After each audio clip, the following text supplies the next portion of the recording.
Best health packages up to 80% discount. Tirumala Diagnostics. నమస్తే, welcome to Suman TV. Charminar ఎక్స్ప్రెస్కు త్రుటిలో పెను ప్రమాదం తప్పింది. నాంపల్లి రైల్వే స్టేషన్లో చివరి స్టేషన్ కావడంతో అక్కడ ఆగే క్రమంలో భాగంగా గోడను ఢీకొట్టడంతో ఈ ప్రమాదం జరిగింది. దీంతో 3 బోగీలు పక్కకు ఒరిగిపోయాయి. ప్రయాణికులందరూ ఒక్కసారిగా షాక్కు గురైన పరిస్థితి. రైల్వే అధికారులు ప్రస్తుతం సహాయ చర్యలు కొనసాగిస్తున్నారు. ఈ ఘటనలో ఎవరికి ఎటువంటి ప్రమాదం అయితే జరగలేదు. అయితే ఎందుకు ప్రమాదం జరిగింది, అసలు ఇలాంటి ప్రమాదాలు ఎందుకు జరుగుతాయి, వీటిపై మాట్లాడదాం. ప్రస్తుతం మనతో పాటు ఉన్నారు railway retired deputy chief engineer Narasimhamurthy గారు. సార్ నమస్తే అండి. నమస్తే సార్, అసలు ఉదయం లేవగానే అసలు షాక్ గురయ్యాం సార్ చార్మినార్ ఎక్స్ప్రెస్ వార్తతోటి. సార్, రైల్వే స్టేషన్ చివరిది అక్కడికి వచ్చి గోడను ఢీకొనడం ఏంటి సార్? అంటే సాధారణంగా టెర్మినల్ స్టేషన్స్ ఉంటాయి. ఇప్పుడు మనకి చెన్నై, ఢిల్లీ, తర్వాత కలకత్తా, మద్రాసు అంటే ఆ తర్వాత ఇంక ఉండదు అనమాట. అంతవరకు ఏం చేస్తారంటే టెర్మినల్ స్టేషన్ లో ఆఖరిలో రైళ్లు ఈ వెళ్లే లైన్ లూప్ లైన్ ని 2 రైళ్లు అడ్డంగా పది ఒక గోడ కట్టి ఒక 100 మీటర్ల దూరంలో సిగ్నల్ కూడా పెడతారు. రెడ్ సిగ్నల్, డేంజర్ అని రాసి ఉంటారు. సాధారణంగా డ్రైవర్లు యార్డ్ లో స్లోగా, అంటే లాస్ట్ స్టేషన్ కదా, మెల్లిగా వచ్చి 100 మీటర్ల దూరంలో అక్కడ ఆపేసిన తర్వాత వీళ్ళిద్దరు దిగాలి ప్యాసింజర్లు. కానీ చాలా మంది ఏంటి, ఇప్పుడు ఈ చార్మినార్ ఎక్స్ప్రెస్ వస్తే నాంపల్లి ఆగింది. 90% ట్రాఫిక్ సికింద్రాబాద్ దిగిపోతారు చాలా మంది. నాంపల్లి వచ్చిన వాళ్ళు భోగికి ఒకరిద్దరు కూడా ఉండరు, చాలా వెరీ ఫ్యూ ఉంటారు నాంపల్లి. సో అందుకని ఏంటంటే ఎందుకంటే టెర్మినల్స్ పెడతారు ఇక్కడ అన్ని స్టేషన్లు. సికింద్రాబాద్ అంటే అక్కడ క్లీన్ చేయాలి కాబట్టి టెర్మినల్ స్టేషన్కి వచ్చిన తర్వాత ఈ భోగిని ఏం చేస్తుంది, మొత్తం 24 భోగిలో 16 భోగిలు అంటే వీటన్నిటిని మళ్ళీ మన వాషింగ్ యార్డ్ని తీసుకెళ్లి భోగిలన్నీ కడిగి క్లీన్ చేసి అన్ని చెక్ చేస్తారు. అందుకని ఇది ఏంటంటే ఆఖరి స్టేషన్ కదా, ఆతరాగా దిగిపోయారు. కానీ ఇక్కడ డ్రైవర్ తప్పు ఏంటంటే 100 మీటర్ల దూరంలో ఆగాలి, డేంజర్ బోర్డు ఉంటుంది, తర్వాత అక్కడ ఒక పాయింట్ మ్యాన్ ఉంటాడు, ఆపని 2 చేతులు జెండా పట్టుకొని ఇవన్నీ ఉంటుండగా వెళ్ళిపోయాడంటే సంథింగ్ అతను చూడలేదు. అతను ఆ డ్రైవర్లు ఉంటారు కదా, ఈ లోపల కొందరు ఏం చేస్తుంటారు, ఒక డ్రైవర్ కింద దిగిపోతుంటాడు కూడా, 2వ డ్రైవర్ వెళ్ళి ఆఫీస్ వచ్చినవే కదా వీళ్ళకి. సో అది జరిగి ఉండదు తప్ప దీన్ని యాక్సిడెంట్ అని స్పీడ్ గా వెళ్ళదండి. 5 కిలోమీటర్ల స్పీడ్ లో వెళ్తుంది, స్లోగా వెళ్తుంది. ఆగిపోయిన తర్వాత ఈ ట్రైన్ ఇంజిన్ వచ్చి బోగీలు మొత్తం తీసుకెళ్లిపోతాయి అందరు దిగిపోయిన తర్వాత. సార్, లోకో పైలట్ తప్పిదంతోనే ప్రమాదం జరిగింది అనుకోవచ్చా? ఇంకొక విషయం, సికింద్రాబాద్ లో ఎక్కువ మంది ప్రయాణికులు ఆగడం వల్ల, ఇక్కడ నాంపల్లికి తక్కువ మంది ప్రయాణికులు రావడం వల్ల కేవలం 6గురికి మాత్రమే గాయాలయ్యాయి. అంటే పెద్ద ప్రమాదం తప్పింది అనుకోవచ్చా సార్? ఇది పెద్ద ప్రమాదం ఎప్పుడు జరుగుతుంది యార్డులోని. ఇది ఏంటంటే ట్రాక్ కూడా బాగానే ఉంది. ఆ డ్రైవర్ వచ్చి వాడు కరెక్ట్ గా దూరంగా అక్కడ గోడ కనిపిస్తుంది, దాన్నే మనం డెడ్ ఎండ్ అంటారు, దాన్ని డెడ్ ఎండ్. అక్కడ రైళ్లతో గోడలో రైళ్లు పెట్టి దానికి బఫర్స్ పెడతారు. అంటే ఒకవేళ పొరపాటును గుద్దేసినా మన ఒక బోగికి మధ్యలో బఫర్స్ ఉంటాయి చూసారా, అలా 2 బఫర్స్ పెడతారు. ఒకవేళ ఈ బోగి దాన్ని గుద్దినా ఆ బ్రేక్ ఆ స్ప్రింగ్ యాక్షన్ తో వెనక్కి వచ్చేసరికి పెడతారు. ఇందులో ఏంటంటే తక్కువ మంది ఉన్నారు. వాటి తర్వాత ప్రయాణికులు గుద్దీసినా ఆగి ఉంటే ఎవరికి దెబ్బలు తగలవు. వీళ్ళు చాలా మంది దిగిపోతుంటారు రన్నింగ్ బోగీలోని. ఈ లోపల డ్రైవర్ చిన్నగా తీసుకెళ్ళి అక్కడ గుద్దీయడంతో కొన్ని 3 బోగీలు S2, S4 అండ్ S6 ఈ 3 డిరైల్ అయ్యాయి, అంటే పక్కకి ఒరిగాయి. దాంతో తొందర మీద గెంతేయడం కానీ లేకపోతే గెంతుతో దిగుతుండగా పడ్డం కానీ జరిగి దెబ్బలు తగిలే. కానీ అదర్వైజ్ ఈ 5 కిలోమీటర్ స్పీడ్ లో జనరల్ గా ఇది యాక్సిడెంట్ అంటే దెబ్బలు తగలకూడదు. ఇది జరిగి ఉంది అనమాట. ఇది డ్రైవర్ తప్పిందే 100%. అతను అంతవరకు ఎందుకు తీసుకెళ్ళాలి? సార్, అసలు మీరు ఒక రైల్వేలో వర్క్ చేశారు, చీఫ్ ఇంజనీర్గా చేశారు సార్. మామూలుగా లోకో పైలట్ అంటే మన దేశంలో తెలుసండి, కొన్ని లక్షలాది మంది ప్రయాణిస్తూ ఉంటాము, చాలా కేర్ఫుల్గా తీసుకెళ్తూ ఉంటారు. కానీ ఒక్క ప్రమాదం కొన్ని లక్షల మందిని అయోమయంలో పడేస్తుంది, సందేహంలో పడేస్తుంది సార్. సార్, ఇటువంటి తప్పిదాలు లోకో పైలట్ నిజంగా జరగకుండా ఉండాలంటే ఎట్లా ఉండాలంటారు సార్? నిజంగా ఏ ఉద్దేశంతో అంటే ప్రమాదం ఎలా జరిగింది అనుకోవచ్చు సార్? ప్రమాదం అదే ఇప్పుడు జనరల్గా ఏంటి అంటే మనకి ఎప్పుడైనా 2 స్టేషన్ల మధ్య 100 కిలోమీటర్ల స్పీడ్ లో వెళ్తుంటే బళ్ళు 100, 120 కిలోమీటర్ స్పీడ్ లో కానీ జరిగి ట్రాక్ తప్పినో లేదా పట్టాల్లో ట్రాక్ లో డిఫెక్ట్ ఉండి జరిగితే బోగిలు కింద పడిపోయి ఆ స్పీడ్ లోని చాలా మంది చచ్చిపోతారు. ఇది యార్డ్, అది ఎవ్వరూ చాలా స్లోగా వెళ్లే దాన్ని ఈ పొరపాటు డ్రైవర్ అంత లేదు కంటే డ్రైవర్ కూడా ఇంక దిగిపోతాడు. ఇంకా అయిపోయింది ఆల్మోస్ట్ అతను ఇంటికి డ్యూటీ దిగి వెళ్ళిపోయే సమయంలో అతను ఏ ఫోన్లో మాట్లాడదు, ఏం జరిగిందో తెలియదు. కానీ అంతవరకు వెళ్ళకూడదు. 100 మీటర్ల దూరంలో సిగ్నల్ ఉంటుంది, అక్కడ ఆపాలి, పాయింట్ మీద అందరూ ఉంటారు, అంతవరకు వెళ్ళకూడదు.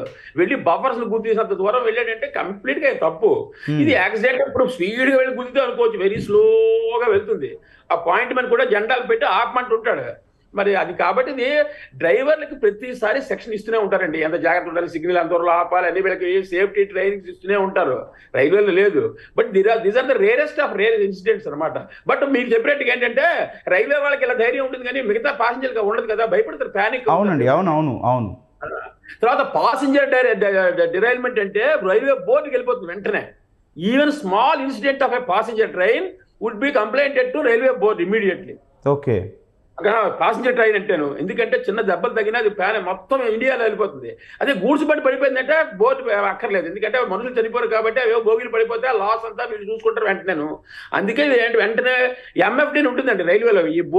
ఏమైనా చిన్న యాక్సిడెంట్ అయితే ఎంఎఫ్డీ అని ఒక క్రేన్ వచ్చి చిన్నది ఒక ఇన్స్ట్రుమెంట్ ఉంటుంది, దాన్ని ఎక్కి మళ్ళీ రీరైల్ చేస్తారు. డిరైల్ అవుతుంది, డీరైల్ అండ్ రీరైల్, మళ్ళీ 3-4 చక్రాలు పక్కకి తప్పుతాయి అనమాట. జస్ట్ దాన్ని మళ్ళీ రీరైల్ చేసి మొట్టమొదటి ఏంటంటే ఏవైతే 3 బోగిలు పడిపోయి మిగతా ట్రైన్ పట్టుకెళ్ళిపోతారు, ఆ తర్వాత ఈ 3 బోగిలు రీరైల్ చేసి పట్టుకెళ్ళిపోతారు. ఆల్రెడీ అది చెప్పారు కదా సిపిఆర్ఓ గారు రాకేష్.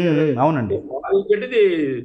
ట్రాక్ కూడా ఏం అవదండి, ట్రాక్ కూడా ఐ డోంట్ థింక్ ఎనీ, అంటే దాన్ని రిపేర్ చేసిన అవసరం ఉండదు, సింపుల్ డిరైల్మెంట్ కాబట్టి జరగదు. సార్ ఆ బోగిలు మళ్ళీ వర్క్ అవుతూ ఉంటాయండి? ఇప్పుడు ఏవైతే డిరైల్ అయిన బోగిలు, పక్కకు ఒరిగిన బోగిలు మళ్ళీ వర్క్ చేస్తూ ఉంటాయండి? 100%. ఏవి అంటే ఏంటంటే ఇప్పుడు అది జర్క గుద్దింది కాబట్టి పడ్డాయి, కానీ దాని యొక్క వీల్ సెట్ లో ఏం ప్రాబ్లం లేదండి. వీల్ సెట్ లో ప్రాబ్లం ఉంటే ఈ పనికి ఎక్కడో పడిపోతుంది మధ్యదారిలోనే. ఇది యార్డ్లోని ఒక్కసారి సడన్ గా గోడను గుద్దగానే, ఇప్పుడు సపోజ్ మనం మోటార్ సైకిల్ వెళ్తున్నాం, అడ్డంగా ఏదో వచ్చి గుద్దింది అనుకోండి, అది టిల్ట్ అయిపోతుంది, మనం పడిపోతాం. Okay. Had it been gone in ఆ 2 పట్టాల మీద ఎంత దూరం వెళ్ళినా ఏం అవదు. But since it is obstructed వెళ్తున్న మూవ్మెంట్ గుద్దింది కాబట్టి ఇవి పడిపోయాయి. అంతేగాని ఆ వీల్లో కానీ ఆ బోగిలో కానీ ఏ డిఫెక్ట్ లేదు, ట్రాక్ లో కూడా డిఫెక్ట్ లేదు. Because it is obstructed by wall. ఆ బఫర్ ని డెడ్ ఎండ్ ఢీ కొట్టింది కాబట్టి జరిగింది. కాబట్టి కానీ చూస్తారు మీరు వెంటనే ఏం చేస్తారంటే తీసుకెళ్తారు, లోకో షెడ్ తీసుకెళ్లి అవన్నీ చెక్ చేస్తారు, ఏమైనా లోపం ఉందా అని అవన్నీ చూస్తారు.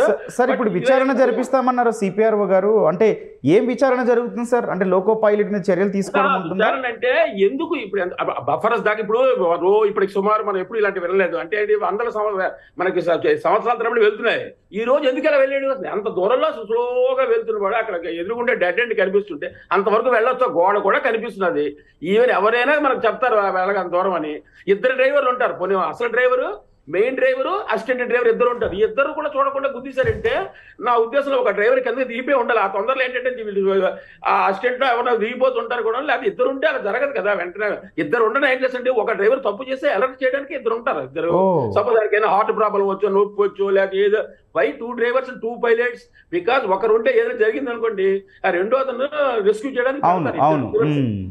కాబట్టి ఇందులో ఇద్దరు ఉండి ఉండాలి యాజ్ పర్ రూల్. మరి ఇద్దరు ఉండి కూడా ఇద్దరు తిన్నగా తీసుకెళ్ళిపోయి ఎక్కడ గోడ చాలా దూరంలో ఆపుతారు దీన్ని ఇంజిన్ ని. అవునండి. అంటే ప్లాట్ఫామ్ కరెక్ట్ గా లాస్ట్ బోగి ఎక్కడైతే మొదటి బోగి ఉందో అక్కడ నుంచి ఇంజిన్ దాకా గీత గేస్తారు. Engine should not move, red గీత కూడా గీస్తారు.